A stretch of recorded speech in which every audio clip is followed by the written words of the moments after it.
meg til trykkeriet som har trykt på bildet mitt på klærne. Jeg fikk bilde i går, et lite bilde på SMS, hvor han sa at nå det klart, sånn her ser det ut, og det ser veldig kult ut, men jeg vet jo ikke helt hvordan det blir før man liksom får sett det på plaggene. Så det superspennende, og det her de 6 plaggene som jeg skal bruke i fotoshooten som jeg skal ha på søndag igjen. Og så det da 1 uke i redigering på fotofilm, og så håper jeg lansering til 1. juni. Så nå får vi se hvordan det blir. Jeg har jo vært i forkant og prøvd klærne på, genseren og t-skjorta, så jeg vet hvordan de men jeg vet ikke helt hvordan trykket blir på, fordi det ganske stort.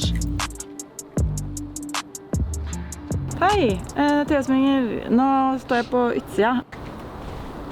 Jeg så spent. Jeg så sinnssykt spent. Halla. Hei! Hyggelig.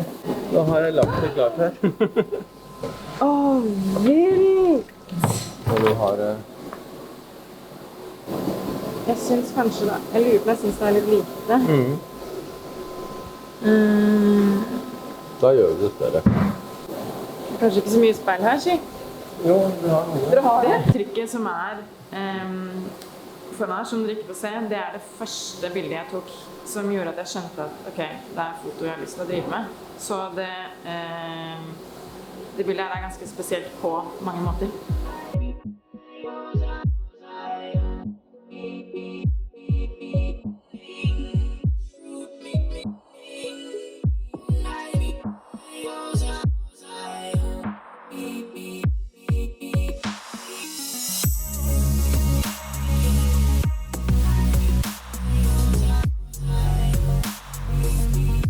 Det som litt spesielt med denne situasjonen her, at jeg aldri hadde tenkt at jeg skulle trykke fotografiene mine på plagg.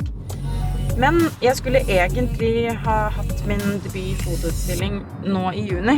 Men med tanke på pandemien så har den blitt utsatt på uviss tid. Håper at den fortsatt kommer til å finne sted. Så da blir man, når sånt skjer, så blir man tvunget til å finne en annen måte å tjene penger på. Tenke alternativt kunstnerisk sett. Så da har jeg, hvis man skal klare å hente noe positivt ut av det her, så har det jo vært at jeg har kommet frem til dette da. Det ble veldig bra.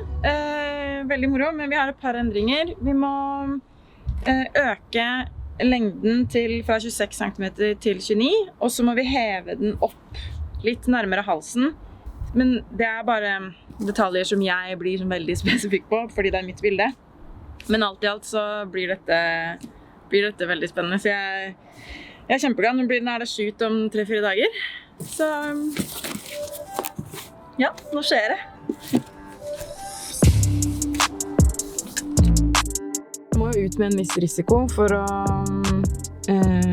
klare å finansiere det her, og jeg må selge et visst opplag for å kunne klare å gå i 0 og eventuelt i pluss. Så det jo det ikke noe sikrere nå enn det var før, men jeg tror som frilanser så må du være løsningsorientert og en dose naiv for å få endene til å møtes, og for å begi deg ut på de litt sånn skumle prosjektene da.